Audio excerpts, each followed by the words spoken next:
If you follow the traditional financial timeline you were sold, you are statistically guaranteed to work until you die. Most people spend their lives focused on saving individual dollars, but the top 1% ignores the savings account and focuses on acquiring systems, an equity architecture designed to isolate risk and compound capital. When your income is tied to an hourly rate or a salary, inflation quietly erodes your purchasing power. You aren't playing it safe, you are choosing a path of guaranteed decay. The wealthy view failure as a tool rather than a threat.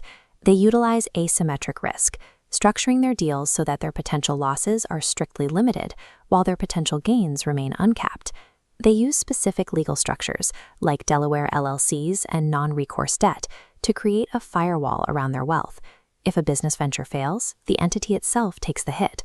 Their personal net worth remains untouched. You have to decide if you want to protect your ego from public failure or protect your future from financial mediocrity. Following the older generation's path of job security is financial suicide under the modern tax code. The rules have changed, and the W-2 employee is now at the bottom of the food chain.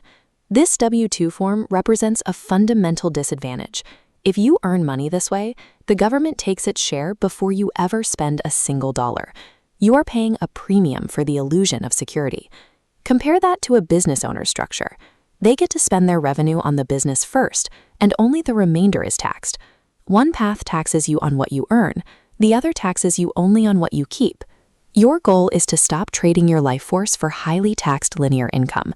You must transition from selling your time to owning equity and controlling distribution systems. The steady paycheck is actually the most expensive subscription you can buy, and it is paid in the form of lost compounding returns. While it feels like you are relaxing on the weekend, you are actually being harvested. Modern entertainment is designed to keep you sedated while extracting your most valuable resource, your attention. Every day presents a micro-choice. You can consume unmonetized entertainment, or you can spend your best cognitive hours building a platform that captures market share. The middle class worships celebrities. The wealthy study the executives who sign those celebrities' paychecks. Most people choose between enjoying today and saving for tomorrow. The wealthy refuse. Instead of selling assets and triggering taxes, they use a securities-backed line of credit. They borrow against their portfolio. Assets compound and tax liability remains zero. When you sell an asset to fund your life, you kill the compounding engine. You trigger a tax event and lose the future value of that capital forever. Liquidating your future is the result of lacking the financial architecture to leverage both today and tomorrow. Your financial baseline tends to shift toward the expectations of the 5 people closest to you. If your network consists of consumers, you will adopt consumer habits. If it consists of capital allocators, deal flow will find you. You must curate your inner circle with the same focus you apply to your investments. Proximity to capital naturally generates more capital. This map illustrates why your zip code is a financial line item. Living in a high-tax state can strip away an additional 13% of your wealth every year, regardless of how well your investments perform. Most people choose a city based on comfort. The wealthy choose a jurisdiction based on tax efficiency, treating the globe like a chessboard to find where their capital is treated best. They utilize tools like Puerto Rico's Act 60 or establish residency in zero-tax states. They understand comfort is often the direct enemy of compounding wealth. Optimizing your life for growth requires embracing friction. You have to move your capital, and sometimes yourself, to where it can thrive. Nobody hands you institutional wealth.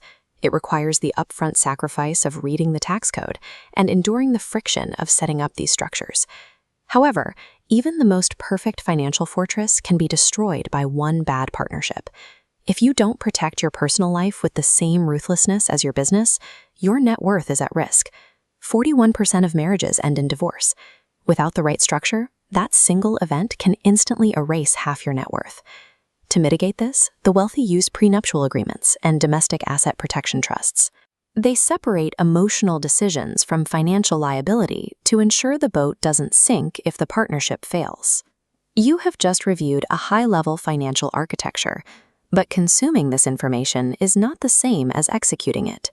If you click away and do nothing, you are actively choosing the decay of your purchasing power. You can implement these structures and build real wealth, or you can accept your role as a consumer in someone else's system. The choice is yours.